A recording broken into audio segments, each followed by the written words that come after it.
Prenons nos Bibles et regardons ensemble dans Ésaïe chapitre 9. Mon texte pour ce message est à partir du verset 7 et nous allons continuer dans le chapitre 10 jusqu'au verset 4. Et l'ensemble de ces versets concerne le jugement imminent de Dieu. La Bible nous parle du jugement de Dieu, mais si le jugement ne vient pas immédiatement, les gens continuent leur vie comme si rien n'était. Mais ici, au temps d'Ésaïe, lorsqu'il était en train de prophétiser, ici, dans ces versets, il s'agit du jugement des 10 tribus du Nord, dont leur jugement aux mains de la nation de l'Assyrie était proche. Le mot imminent est relatif à une menace ou un événement redouté qui est sur le point d'avoir lieu, qui va arriver dans un futur très proche. Alors, Ésaïe a commencé à prophétiser vers 740 ans avant Christ, et cette prophétie de la destruction de la Samarie et la captivité des 10 tribus du Nord a eu lieu dans l'année 722 avant Christ.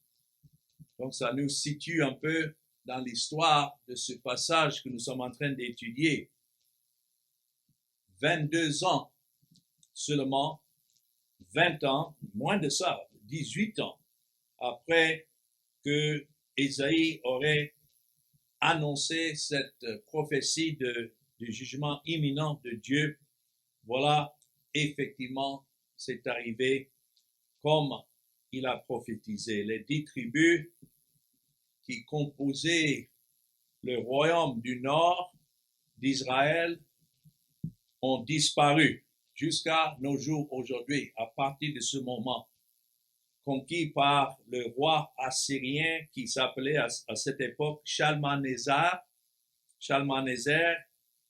Ils étaient emmenés en exil dans ce qu'on appelle la haute Mésopotamie et au Mède, qui correspond aujourd'hui au pays de Syrie.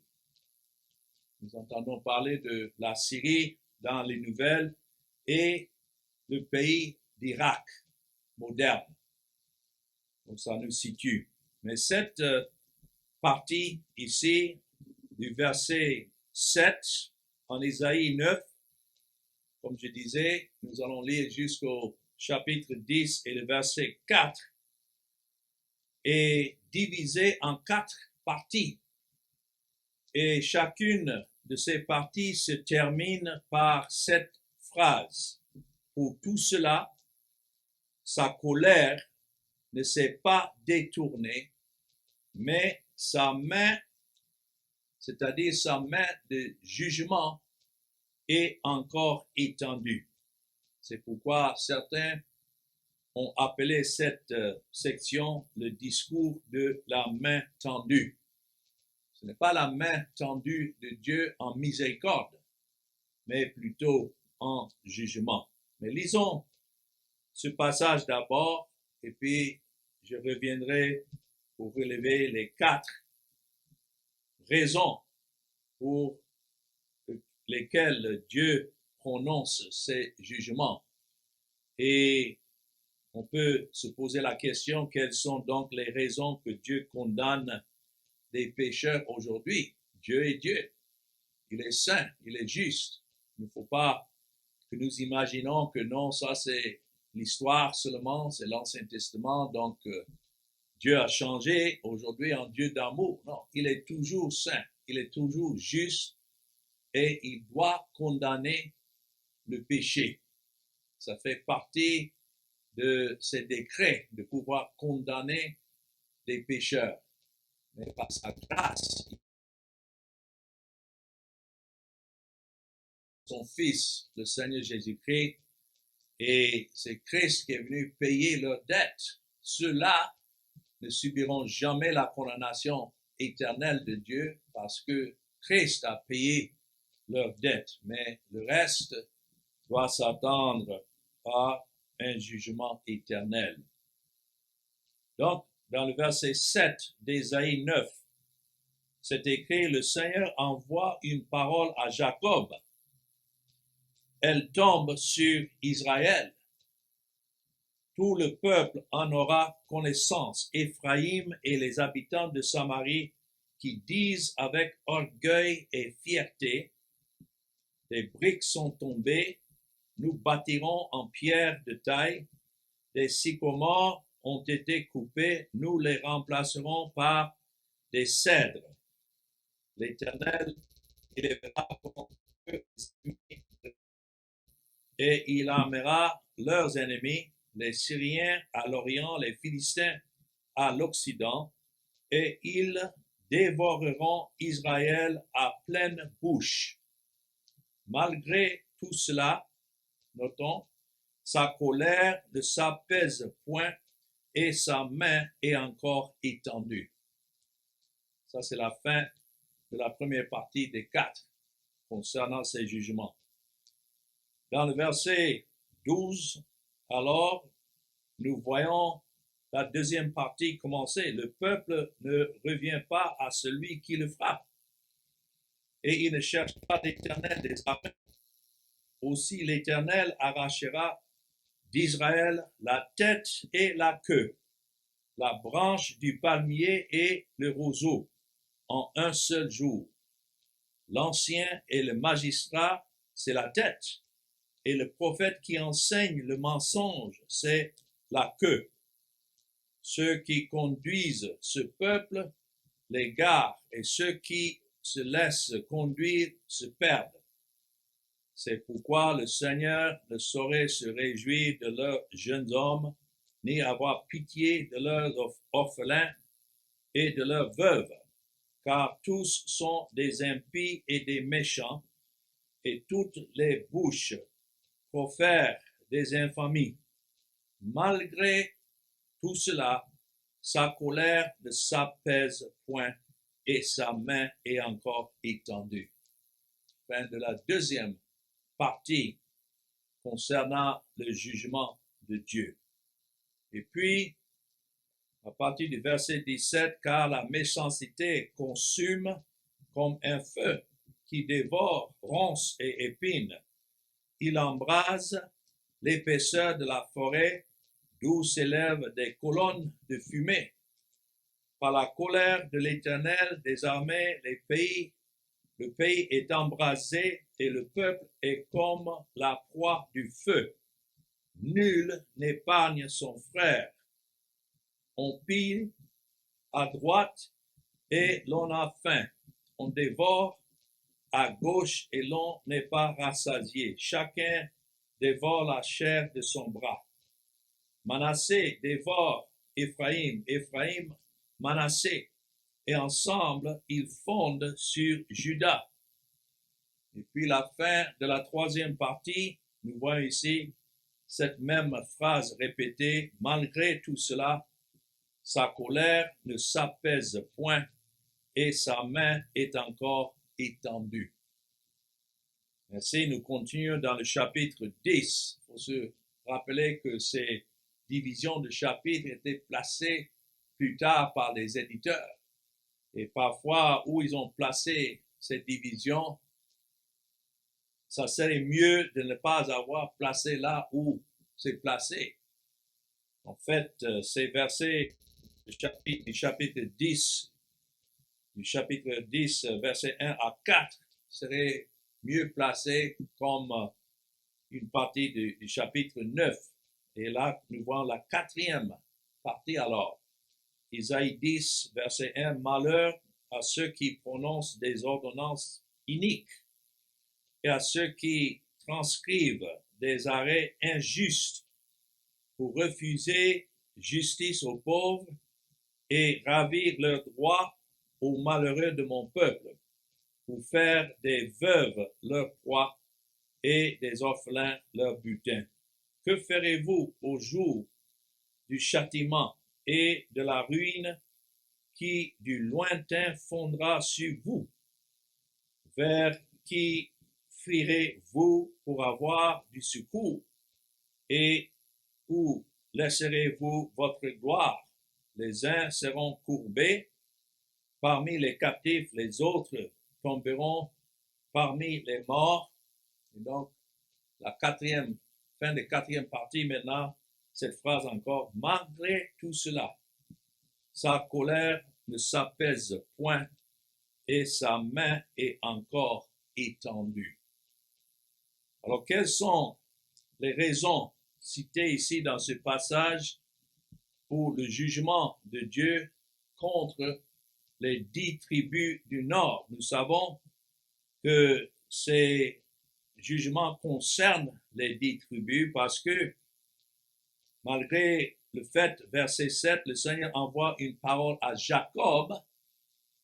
Cela représente tous les descendants de Jacob, mais en particulier, c'est écrit, elle tombe sur Israël.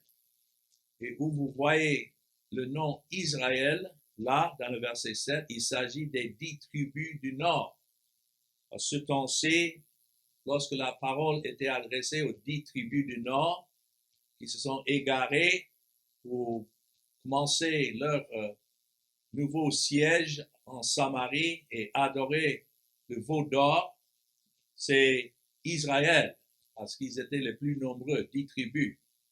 Et lorsqu'il s'agissait des 2 tribus du sud, c'est là que le titre de Juda est employé.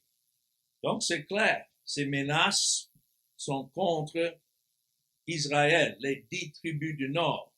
Parce que verset 8 nous le dit, tout le peuple en aura connaissance, Éphraïm et les habitants de quoi? De Samarie, qui disent avec orgueil et fierté.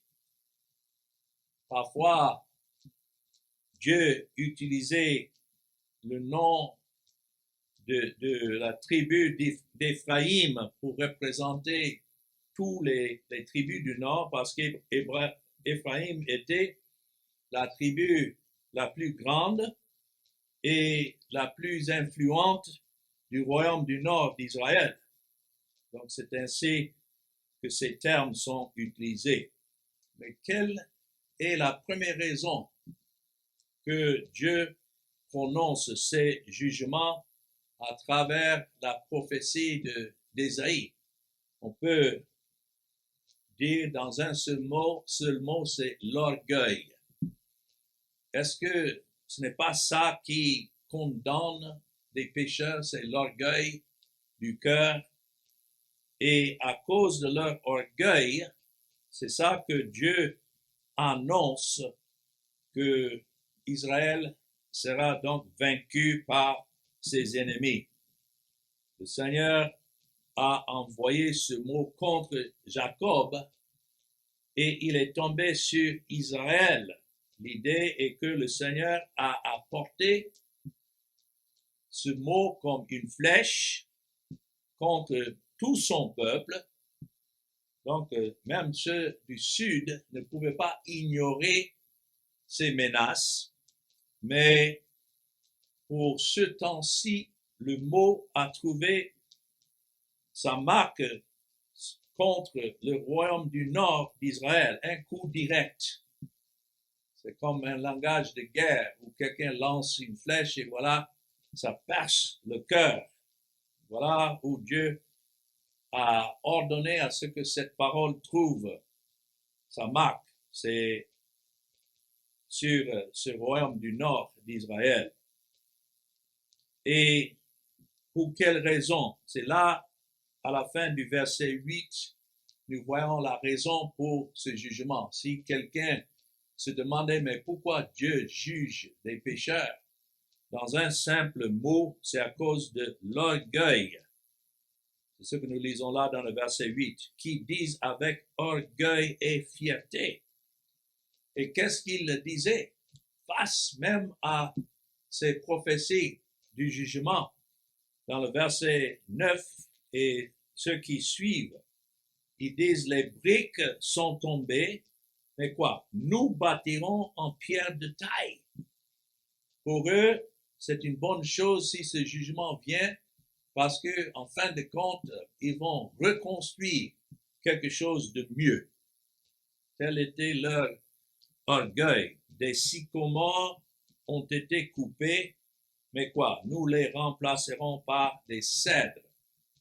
Les cèdres étaient une qualité de bois mieux que les sycomores avec lesquels ils avaient construit ou bâti leur maison.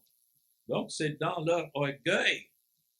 Et qui étaient ceux qui encourageaient le peuple de cette manière? C'étaient les dirigeants eux-mêmes. Dans leur orgueil, les dirigeants du peuple et le peuple du royaume du Nord ont dit, qui se soucie si Dieu ne juge? Voilà une manière de raisonner. Tout ce qui est démoli, nous le reconstruirons avec quelque chose de mieux. Est-ce que cela n'est pas la manière que les pécheurs raisonnent aujourd'hui, malgré ce qui s'est passé en histoire? Ils disent ça même en ce qui concerne la chute d'Adam. Oui, bien sûr, peut-être Adam a chuté, mais nous, aujourd'hui, nous allons bâtir, construire quelque chose de mieux par nos œuvres. Et c'est ainsi que les hommes, dans leur aveuglement et orgueil, raisonnent contre un Dieu saint et juste. C'est une façon de dire, nous n'avons rien à craindre de ce que Dieu peut amener contre nous. Et voilà l'orgueil que nous avons devant nous, non seulement dans nos cœurs, mais lorsque nous prêchons l'Évangile, c'est de tels cœurs à qui nous prêchons, des gens qui ne croient pas effectivement que le jugement est quelque chose à craindre. Et il y a beaucoup de faux prédicateurs qui sont prêts à donner de l'assurance aux gens que si seulement ils s'efforcent, ou ils prennent leurs décisions pour faire leur mieux, que Dieu honorera leurs décisions. Mais quel mensonge! Et voilà, au lieu de supplier la face de Dieu, à cause des nombreuses calamités qui s'étaient déjà abattues sur eux. Il y avait déjà des endroits autour d'eux où le roi de la Syrie avait déjà menacé et a conquis ces terrains. Mais malgré tout cela, il s'imaginait qu'il s'échapperait si seulement c'est davantage comme Dieu. Pourquoi je dis que rien n'a changé? Dieu n'a pas changé. Il est toujours Dieu et l'homme n'a pas changé. Il est toujours orgueilleux.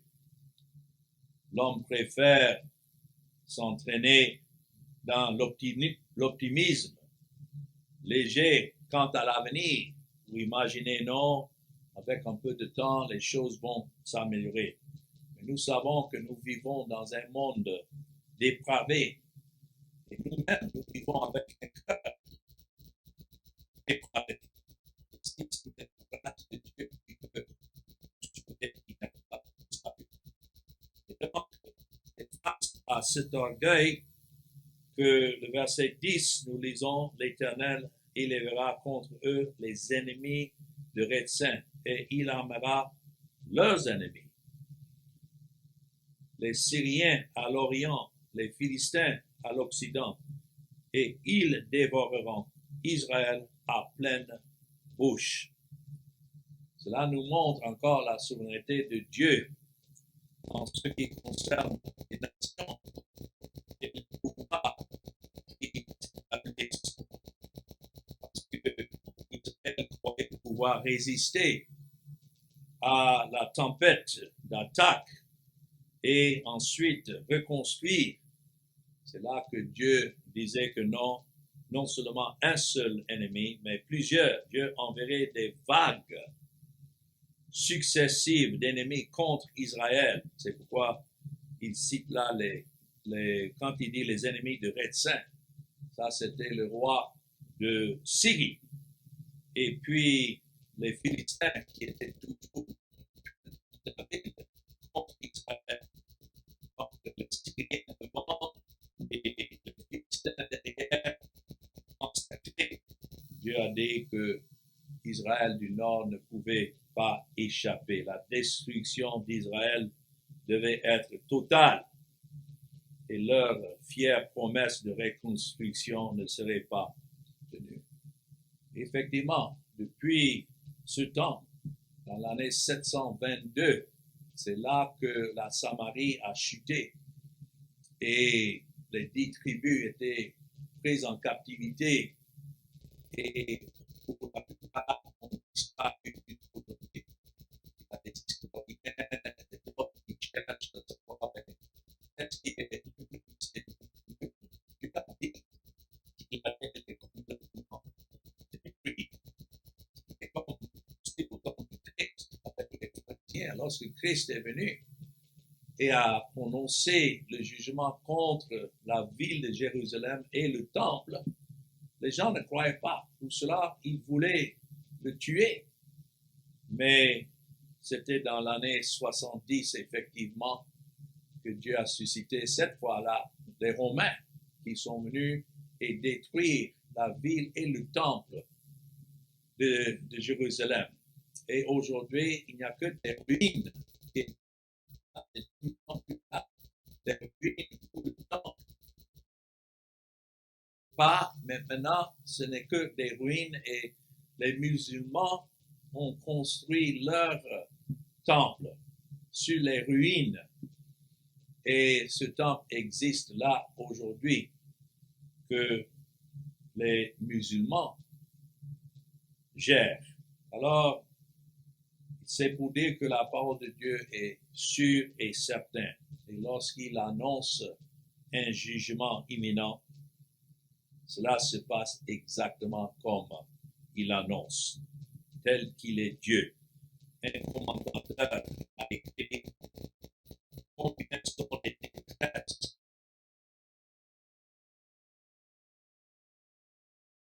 de centaines d'années. Combien sont les châtiments par lesquels il a été appelé à la repentance, c'est-à-dire le monde. Et pourtant, il ne semble pas que ces nombreux châtiments aient fait du bien. Au contraire, le luxe augmente chaque jour, les passions anarchiques s'enflamment et les hommes continuent dans le crime et de la débauche.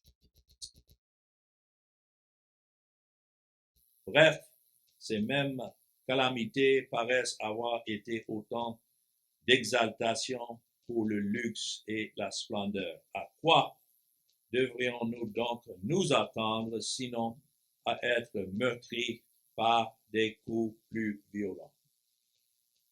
Quelle expression. Alors, ça c'est la première raison que nous voyons dans ce passage concernant les jugements de Dieu, à cause de l'orgueil de l'homme. Comme nous avons lu dans le verset 13 jusqu'au verset 17, la deuxième raison pour les jugements de Dieu, on peut résumer dans un seul mot, c'est l'impénitence du cœur. L'orgueil, premièrement, mais l'impénitence. Parce que l'homme laissé à lui-même va toujours refuser de se repentir. Cette idée que l'homme a un libre arbitre et si seulement comme un feu on puisse souffler là-dessus un peu et voilà, le cœur va s'enflammer vers Dieu, ça c'est faux. Le cœur est tordu plus que toute autre chose et qui peut le connaître? Mais c'est à cause de l'impénitence du cœur. Dieu ne doit pas accorder la repentance, ça c'est le don de Dieu qu'il donne par sa grâce, mais l'impénitence du cœur, c'est le fruit de ce que c'est d'être pécheur et que si Dieu laisse les hommes dans le sens éprouvé, ils vont continuer toujours dans l'impénitence. et ceux qui étaient les plus coupables de cela, c'étaient les dirigeants eux-mêmes. Ici, dans le verset 13, c'est écrit: aussi l'Éternel arrachera d'Israël la tête et la queue, la branche de palmier et le roseau en un seul jour. Et puis ça explique ce que signifie la tête et la queue. Et la branche du palmier, il s'agit de l'arbre qui pousse vers le ciel, et le roseau, ce qui représente les racines de la tête jusqu'à la base. Tous étaient coupables. Mais verset 14 l'explique: l'ancien et le magistrat, c'est la tête, et le prophète qui enseigne le mensonge, c'est la queue. Nous avons la même chose aujourd'hui. Ce mariage qui existe entre la politique et la soi-disant église. Ouais. Il y a ce mariage qui existe aujourd'hui, que ce soit l'église catholique romaine, c'est pourquoi ils appellent ça romaine, c'est parce que sa base est en Rome, et c'est une certaine politique. Et nous avons ça dans toutes les nations. L'église d'Angleterre a pour tête jusqu'à aujourd'hui la reine en Angleterre. Elle règne sur cette organisation qu'on appelle l'église d'Angleterre. Donc, ça a toujours été comme ça. Et c'est pour ça que Dieu menace alors tout le peuple. Quelques-uns peuvent dire: oui, mais puisque c'est les dirigeants qui dirigent mal le peuple, donc c'est les dirigeants qui sont alors coupables. Non, les dirigeants et le peuple. C'est écrit que le peuple s'égare. Dans le verset 15, ceux qui conduisent ce peuple l'égarent, et ceux qui se laissent, notons, ceux qui se laissent conduire se perdent.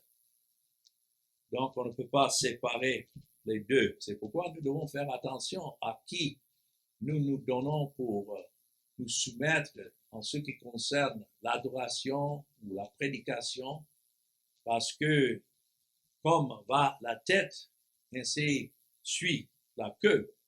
Et malheureusement, il y a beaucoup de gens aujourd'hui qui suivent les mauvais dirigeants. Leur intérêt n'est pas de prêcher Christ et Christ crucifié.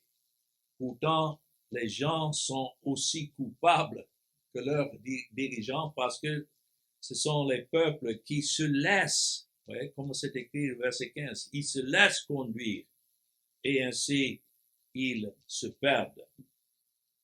Mais nous voyons donc à la fin de cette deuxième partie, en ce qui concerne l'impénitence, comme la raison pour laquelle Dieu les condamne, nous voyons cette même phrase répétée encore: pour tout cela, la colère de l'Éternel, verset 18, des armées est embrasée, et le peuple est comme la proie du feu. Nul n'épargne son frère. Mais pour tout cela, les gens ne se détournent pas, et la main de Dieu est donc toujours étendue dans le jugement contre cela. Maintenant, la troisième partie, à partir du verset 18 jusqu'au verset 21, la troisième raison qui est citée ici, c'est la méchanceté. L'orgueil, l'impénitence et la méchanceté. Ici, c'est un genre de méchanceté pour frère contre frère. C'est-à-dire que c'est le mal que quelqu'un a dans son cœur qu'il exerce contre un autre être humain. Et au lieu de respecter les autres comme créatures de Dieu, alors ils se mettent au-dessus des autres, même jusqu'au point de les tuer, ce qu'il en faut, pour avoir ce qu'ils cherchent. Voilà la méchanceté. Et cela est décrit dans le verset 19, on pile à droite et l'on a faim. On dévore à gauche et l'on n'est pas rassasié. Chacun dévore la chair de son bras. Il faut se poser la question, pourquoi est-ce que l'homme se tourne contre l'homme? Parce que nous sommes tous des pécheurs, mais faisons attention, parce que souvent, quand même dans l'assemblée des croyants, nous voyons d'autres qui ne peut-être suivent pas des voies que nous imaginons ou bien que nous désirons qu'ils suivent, alors nous réagissons contre eux. Et nous ne réfléchissons pas en ces moments-là, dans notre colère, que peut-être que ceux-là sont parmi le nombre que Dieu a élus et pour qui Christ est mort, mais que l'Esprit n'a pas encore attiré. Pourtant, le Seigneur les a placés à côté de nous. Et la méchanceté même de notre cœur nous conduit à les menacer et à les condamner par nos paroles, à les juger, au lieu de prier pour eux, que si Dieu leur daigne leur faire miséricorde comme il nous a fait miséricorde, que cela soit sa volonté. Alors nous ne pouvons pas juger ceux d'Israël pensant que nous sommes mieux. Nous avons cette même méchanceté dans nos cœurs.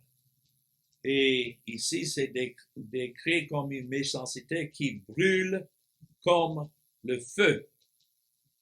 Le prophète Isaïe a vu la méchanceté d'Israël comme un feu de forêt qui fait rage, imparable, rapide, incontrôlé, dévorant tout ce qu'il touche, comme un feu.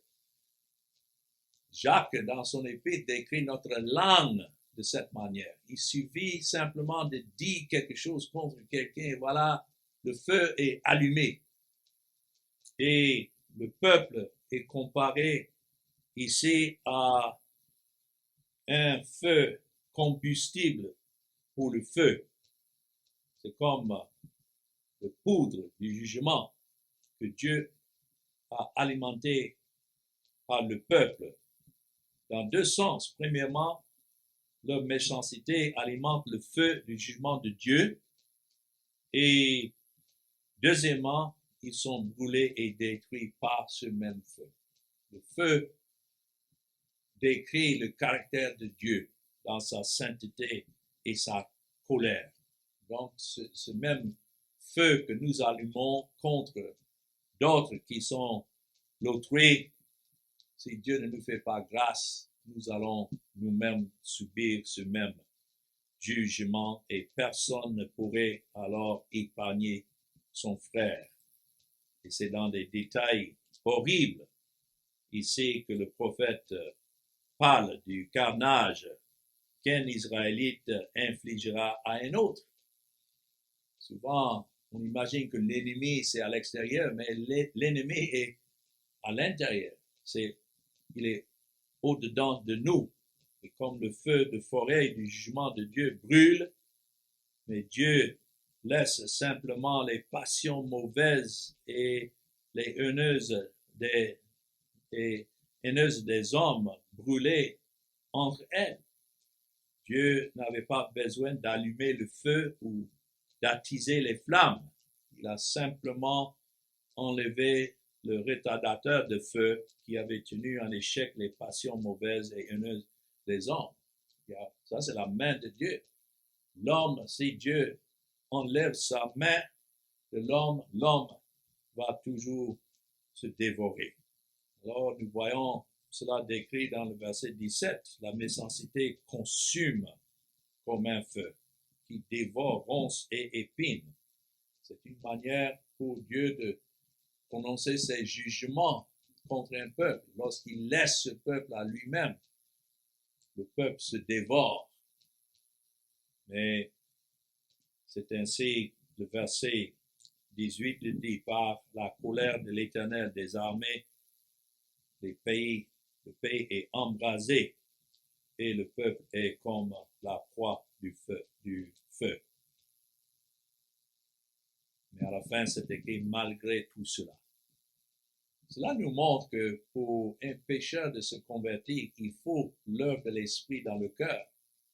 Ce ne serait pas à travers des jugements, des menaces que les gens vont se convertir. Dieu envoie ces choses pour démontrer son pouvoir et sa colère, sa justice contre le péché. Mais si Dieu n'intervient pas par son esprit, à travers la prédication de l'évangile, de faire sortir les pécheurs qu'il a choisis du feu, alors aucun ne pourrait se repentir. Voilà ce que nous sommes en train de comprendre chaque fois que cette phrase, ça c'est la troisième partie, est répétée. Malgré tout cela, sa colère ne s'apaise point et sa main est encore étendue dans le jugement. Ça c'est la troisième fois. C'est comme un chœur d'une chanson qui est présentée. Le jugement contre la méchanceté d'Israël n'était pas suffisant.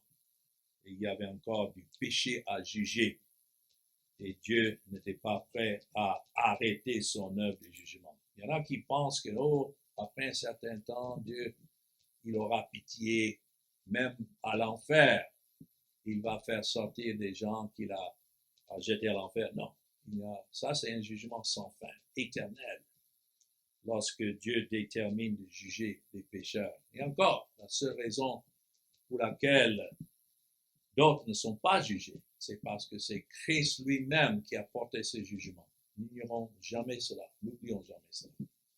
Que c'est la colère de Dieu qui est tombée sur son Fils, comme dans l'Ancien Testament, le feu sur le sacrifice, que ceux pour qui Christ est mort sont sauvés. Voilà notre salut, c'est dans la mort de Christ. Mais à part sa mort, nous aurions connu le jugement certain de Dieu, comme beaucoup d'autres.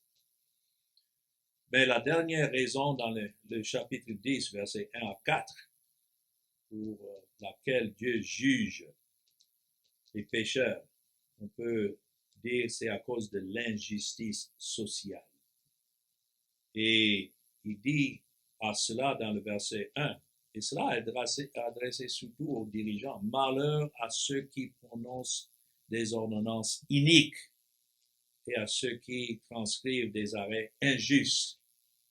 Aujourd'hui, dans notre nation, les États-Unis, ça a été arrêté que les femmes pouvaient aller et avorter des enfants dans leur sein depuis le commencement. Et maintenant, les lois continuent à changer jusqu'à ce que dans certains États, l'enfant peut même être né et la femme, ensemble avec les médecins, décide de prendre la vie de l'enfant et ils ne l'appellent pas le meurtre. Quand je regarde ça, j'imagine, mais quel jugement! Et d'imaginer que ce sont des ordonnances iniques, mais ça vient des hommes iniques. Et il ne faut pas penser que Dieu ignore tout cela. Ça, c'était le cas ici. Ceux qui transcrivent des arrêts injustes.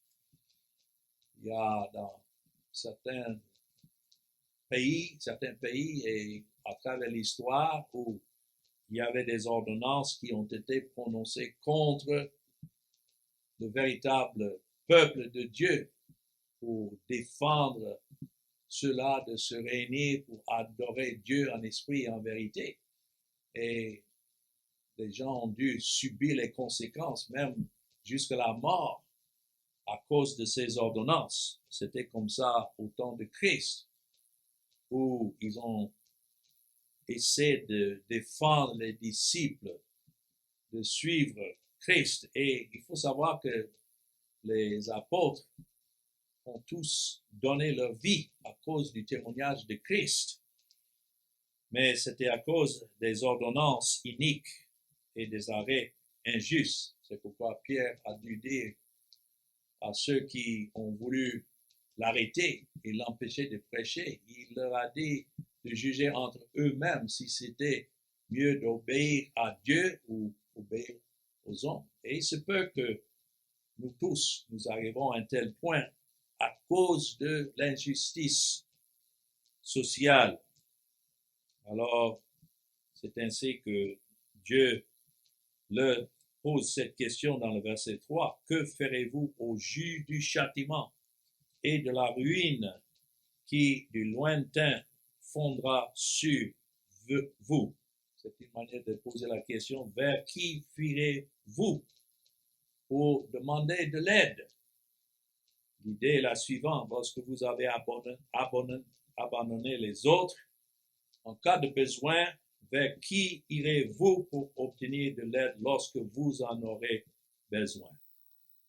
Et donc, la question est posée là dans le verset 3. Les uns seront courbés parmi les captifs, les autres tomberont parmi les morts. Voilà la fin, lorsque Dieu détermine amener le jugement contre un peuple. Mais malgré tout cela, sa colère ne s'apaise point et sa main est encore étendue. Il faut dire que la colère de Dieu est sur les hommes méchants aujourd'hui. Ceux qui ont échappé à sa colère sont seulement ceux qu'il a choisis du milieu de toutes les nations de la terre. Et il a donné à son Fils pour qui Christ est mort. Et il doit les attirer un jour. Mais tous les restes subiront son jugement et son jugement juste. Alors, cela est donné pour nous aider à réfléchir sur le caractère de Dieu et sa justice et combien nous devons annoncer ce message aujourd'hui. En prêchant l'évangile, c'est comme une épée à double tranchant. D'un côté, oui, c'est un message du salut pour ceux pour qui Christ est mort, mais l'autre aussi, c'est un message de jugement contre ceux qui sont laissés à eux-mêmes et doivent subir alors le juste jugement de Dieu. Alors que son nom soit honoré et qu'il se donne la gloire à travers ce que nous venons de voir. Amen.